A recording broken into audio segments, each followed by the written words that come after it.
Shweta ji, first of all welcome to INS. Thank you so much. And Shweta ji, सबसे पहले अपने माध्यम में क्या इसी जैसे प्रेस्टिजियस फेस्टिवल का हिस्सा बनना आपके लिए पर्सनली क्या मायने रखता है? मैं पहली बार है जो मैं यहाँ पे आई हूँ और मैं इतनी खुश हूँ क्योंकि यहाँ की जो एनर्जी है, जो लोग हैं, जो क्रिएटिविटी है, वो ना इनफेक्शियस है। जब आप अच्छे लोगों के साथ होते हो तो आपको भी फिर वो मन करता है कि कुछ कर दिखाने का। तो बहुत अच्छा लग रहा है मुझे लोगों का काम देख के, कहानियां और जो क्वालिटी ऑफ एवरीथिंग है, गोवा को मतलब ऐसा टेक ओवर कर लिया है, जगह जगह पे है। तो फील्स गुड। आपको क्या लगता है इसी जैसा प्लेटफॉर्म इंडिपेंडेंट सिनेमा को कैसे अपलिफ्ट करते हैं, स्पेशली उन स्टोरीज को जिन्हें मेनस्ट्रीम में जगह नहीं मिलती? मेरे लिए तो सॉफ्ट कॉर्नर है इंडिपेंडेंट सिनेमा के लिए। जैसे लोगों को कमर्शियल सिनेमा पसंद आता है तो मुझे वैसे ही उतना ज़्यादा या मे बी उससे भी ज़्यादा इंडिपेंडेंट सिनेमा पसंद है। फिल्म मेकिंग ना कोलैबोरेटिव बिजनेस है और ये बहुत ही आप अकेले कुछ उखाड़ नहीं सकते हो। तो जब आप यहाँ पे ऐसे आते हो ना, आप इतने सारे डायरेक्टर, प्रोड्यूसर्स, फेस्टिवल पीपल, अलग अलग डिपार्टमेंट के अलग अलग लोगों से मिलते हो जो आपको हेल्प कर सकते हैं, जो आपको सपोर्ट कर सकते हैं। तो वो बहुत जरूरी है। तो ऐसा फेस्टिवल हमें अपना कल्चर, अपनी फिल्में, अपने स्टोरी टेलर्स सेलिब्रेट करना बहुत जरूरी है। इवन कॉन्वर्सेशंस, जैसा भी इस इंटरव्यू से पहले मेरी बात हो रही थी, AI ये और ने, तो ये सारी बातें जो होती है ना कि आप सुबह से शाम you are talking films and I love that. मकान की सक्सेस ने आपका इमोशनल और प्रोफेशनल लेवल पर कैसे शेप किया है? अर्ली रिकग्निशन के साथ एक्सपेक्टेशन कैसे हैंडल किया आपने? आई थिंक सबसे ज्यादा एक्सपेक्टेशन जो मैनेज करनी होती है वो आपकी खुद की होती हैं कि हर एक प्रोजेक्ट अलग है, उसकी अलग एक हार्ट बीट होती है, उसकी एक अलग जर्नी होगी। तो मेरा तो ये मानना है कि बढ़िया बढ़िया काम करते रहो और फिर संभाल लेगा यूनिवर्स और ऑडियंस। आपका कैरेक्टर हमेशा रियल ग्राउंडेड और रियल होता था। आप स्मॉल टाउन स्टोरी और एवरीडे हीरोज की तरफ क्या खींचता है? मुझे उनकी जो उनके सपने होते हैं ना, वो खींचते हैं। उनकी जो उनका जो बात करने का तरीका होता है, उनकी जो सोच होती है, वो क्या करते हैं, मुझे उन सब में बहुत इंटरेस्ट है। फरहान खान जैसे इंडियन सब्जेक्ट और ब्योमकेश जैसी सेंसिटिव थीम्स को पोर्ट्रे करते वक्त आपकी इमोशनल प्रिपरेशन प्रोसेस कैसा था? पहले तो थैंक यू सो मच क्योंकि आपके जो सवाल है वो बहुत ही बढ़िया और बेहतरीन है। अम, मैं हमेशा ये सोचती हूँ कि ये मेरा जो किरदार है वो अभी क्या गो थ्रू कर रहा है, उसके दिलो दिमाग में क्या चल रहा है। एंड फिर बाकी जो चीज़ें होती हैं जो एक्सटर्नली आपको हेल्प करती हैं, जैसे फॉर एग्जांपल म्यूजिक मुझे बहुत हेल्प करती है। तो मेरे डिफरेंट डिफरेंट किरदारों का उनकी इमोशनल स्टेट में घुसने का एक मेरा प्लेलिस्ट है। तो वो गानों का मैं हेल्प लेती हूँ। स्मेल जो फ्रेग्रेंस होती है, तो मेरे हर कैरेक्टर के एक डिफरेंट परफ्यूम होता है। तो ये सारी चीज़ें, और अगर आप जितनी किताबें पढ़ें तो आपका जितना इमेजिनेशन जितना स्ट्रांग होता जाता है, दैट हेल्प्स अ लॉट। तो आई वुड से कि बस एक्सप्लोर करते रहो, सीखते रहो और मजे आते रहेंगे। आपका कैरेक्टर बिल्ड करते वक्त इंटरनल वर्ल्ड को कैसे एक्सप्लोर करती हैं? क्या कोई स्पेसिफिक रूटीन या मेथड है?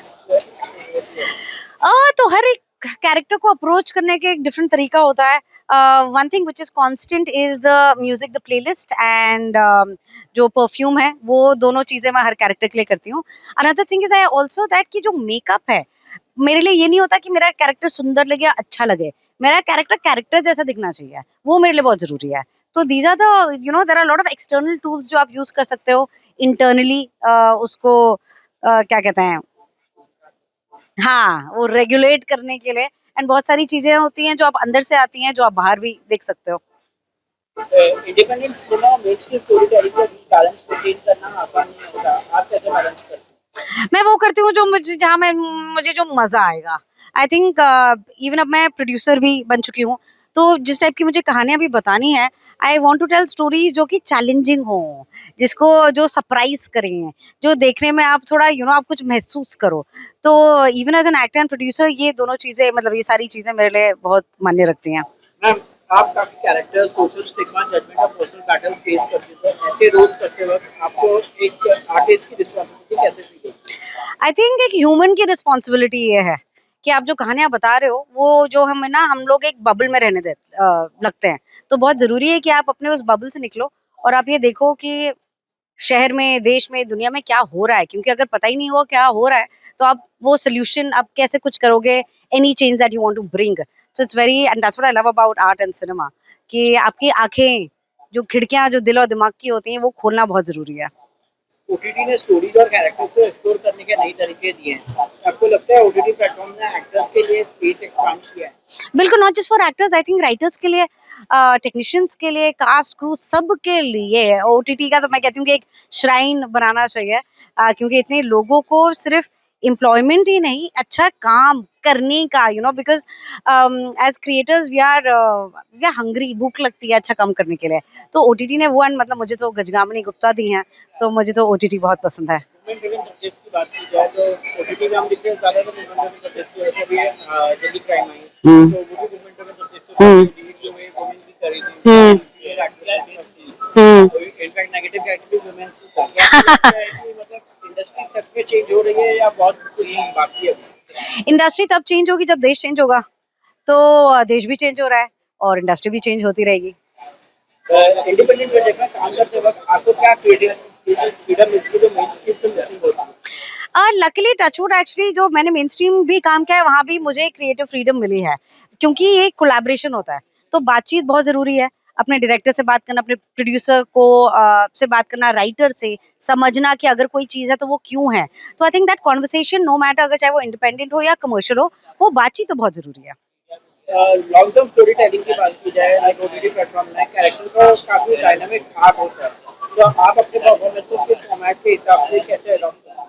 मैं स्क्रिप्ट के हिसाब से करती हूँ, क्योंकि जो स्क्रिप्ट में होता है हम वही चीजें लेके उसको फिर जैसे वो मिट्टी होती है, तो फिर उसको लेके आप मोल्ड करने लगते हो।